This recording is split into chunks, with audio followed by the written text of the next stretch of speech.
Hi viewers, welcome to the video training of Docker. In this video training sessions, we will be learning about Docker and how to implement it and use it in your technical and professional life. So what is Docker? Docker is an open platform for developing, shipping and running applications. Docker enables you to separate your applications from your infrastructure so you can deliver software quickly. With Docker, you can manage your infrastructure in the same ways you manage your applications. By taking advantage of Docker's methodologies for shipping, testing, deploying code quickly, you can significantly reduce the delay between writing code and running it in production. Now let's look at the Docker platform. Docker provides the ability to package and run an application in a loosely isolated environment called a container. The isolation and security allow you to run many containers simultaneously on a given host. Containers are lightweight and contain everything needed to run the application, so you do not need to rely on what is currently installed on the host. You can easily share containers while you work and be sure that everyone you share with gets the same container that works in the same way. Docker provides tooling and platform to manage the lifecycle of your containers. Develop your application and its supporting components using containers. The container becomes the unit for distributing and testing your application. When you're ready, deploy your application into your production environment and as a container or an orchestrated service. This works the same whether your production environment is a local data center, a cloud provider, or a hybrid of the two. Fast, consistent delivery for your applications. Docker streamlines the development lifecycle by allowing developers to work in standardized environments using local containers, which provide your applications and services. Containers are great for continuous integration and continuous delivery workflows. Consider the following example scenario. Your developers write code locally and share their work with their colleagues using Docker containers. They use Docker to push their application into a test environment and execute automated and manual tests. When developers find bugs, they can fix them in the development environment and redeploy them to the test environment for testing and validation. When testing is complete, getting the fix to the customer is as simple as pushing the update image to the production environment. It also supports responsiveness and deployment in scaling and upgrading. Docker's container-based platform allows for highly portable workloads. Docker containers can run on a developer's local laptop, on physical or virtual machines in a data center, on cloud providers, or in a mixture of environments. Docker's portability and lightweight nature also make it easy to dynamically manage workloads, scaling up or tearing down applications and services as business needs dictate in near real time. Running more workloads on the same hardware. Docker is lightweight and fast. It provides a viable, cost-effective alternate to hypervisor based virtual machines, so you can more of your compute capacity to achieve your business goals.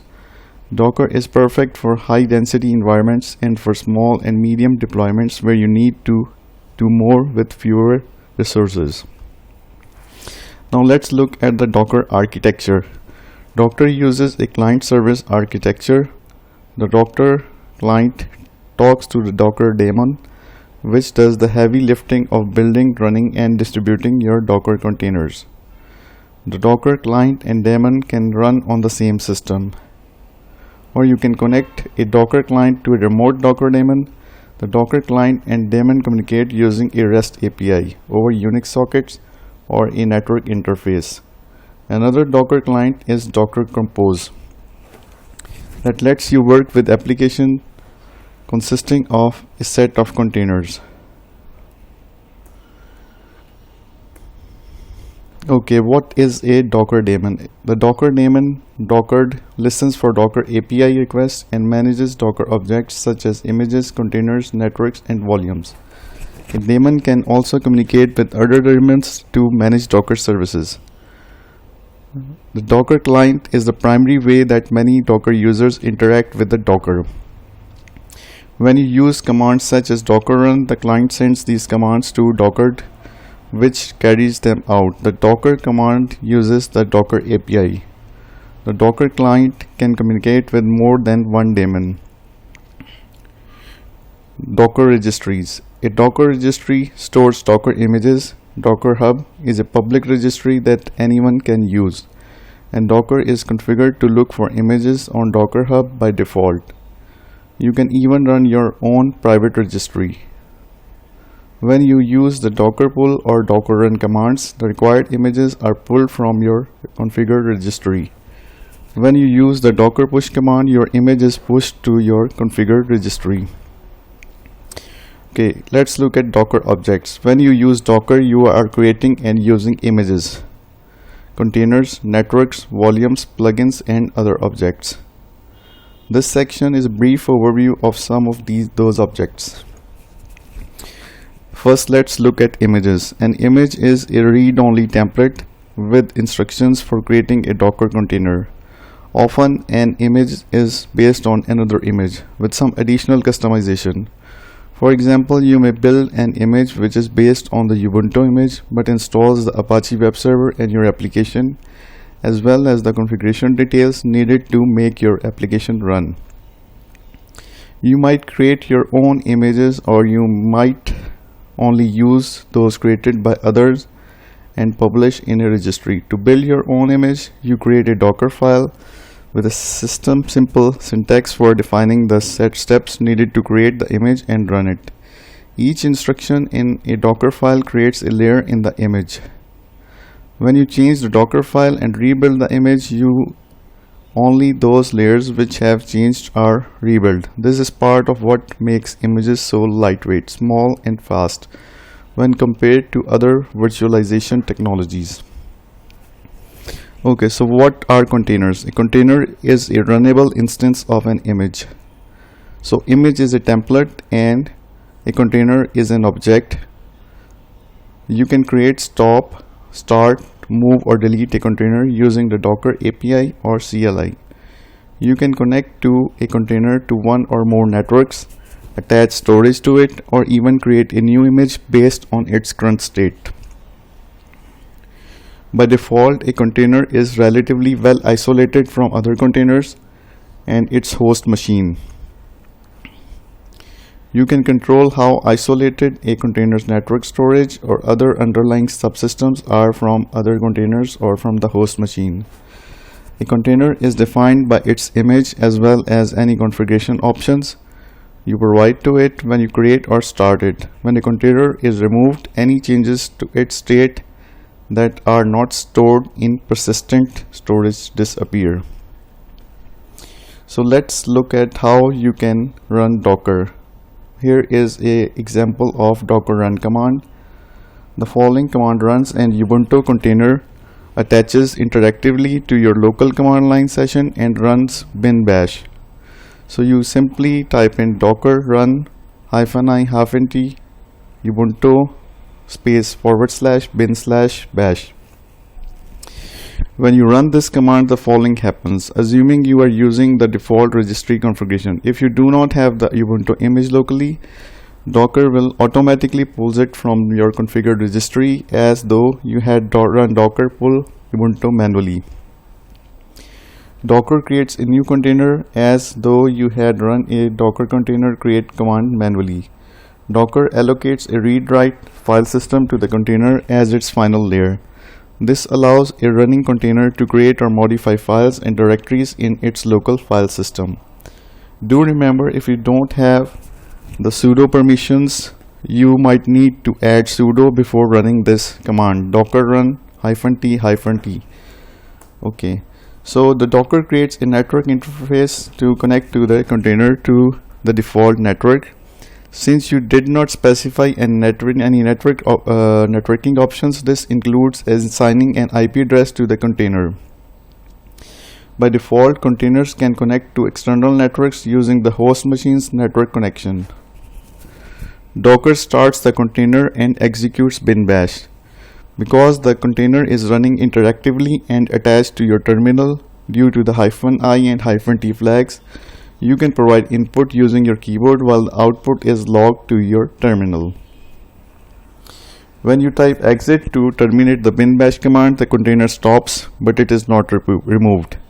You can start it again or remove it. Okay, let's look at the underlying technology. Docker is written in the Go programming language and takes advantage of several features of the Linux kernel to deliver its functionality. Docker uses a technology called namespaces to provide the isolated workspace called the container. When you run a container, Docker creates a set of namespaces for that container.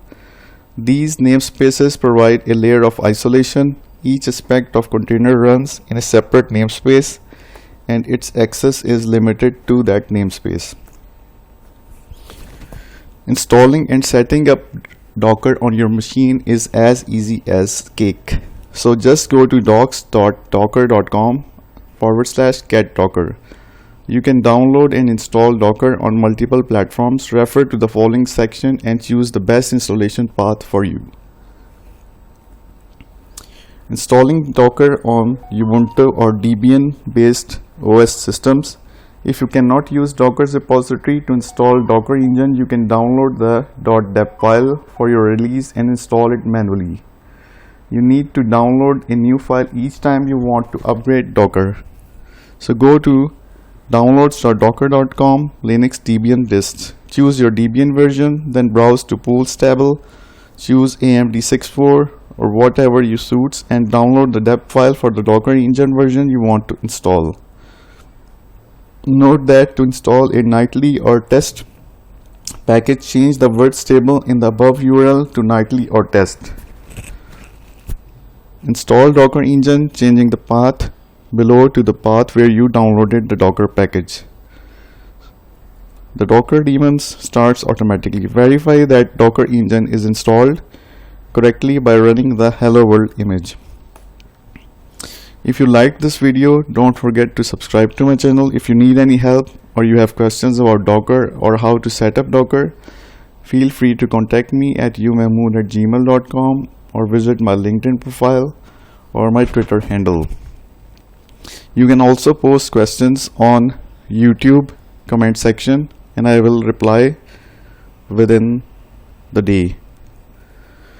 So long story short, a Docker is just a piece of software and it manages certain layers and you can say certain sections or drawers in a layman's word, and it keeps each image in different drawers. So you can use different drawers for keeping different type of operating systems or different softwares. Let me give you a simple example. Let's say you have Ubuntu 16 or Ubuntu 18 and you have PHP, let's say 7, and you want to set up Laravel 8 on your machine and you want to use PHP 8, but there might be some issues and you need to do installations or upgradations for your PHP version, or you might need a newer MySQL version or some dependencies, and you don't want to get into that. Okay, so you just install the setup Docker image of Laravel 8, download it from internet and run it with Docker, and you do all your project development within that Docker image. It's that simple. You don't want to mess your host or main operating system, whether it's Mac, Windows or Ubuntu. Okay, I have already set up Docker on my machine, so I'll just give you a quick idea. Sudo docker images. So I have these different Docker images installed on my machine. The first one and the basic one is hello world. So let's see what you can do with Docker. So just type Docker and it will give you a list of commands that you can run with Docker. So let's see, sudo docker hello world. Okay, you see I ran sudo docker run hello world and it gave me hello from Docker. This message shows that your installation appears to be working correctly. So guys, setting up Docker or learning Docker is as easy as ABC. So there's nothing to worry about. If you need any kind of help, just drop me a message on YouTube comment or Facebook groups or anywhere and I'll get back to you. Thank you very much for watching this video. See you next time in lesson 2.